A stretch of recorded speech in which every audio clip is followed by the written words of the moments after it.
खान कुटुंबाशी सोनपेठ नगराध्यक्ष परमेश्वरम भैया कदम यांचा फोनवर संवाद।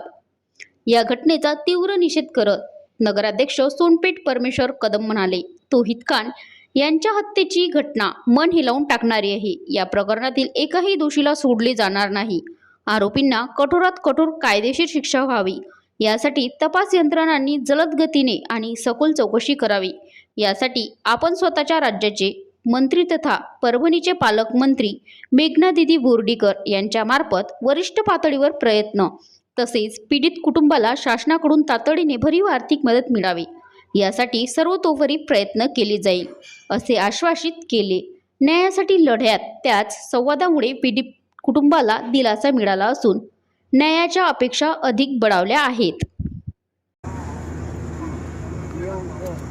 तो भाई साहब से बात करो। नमस्ते। बहुत दुखद घटना हो गई।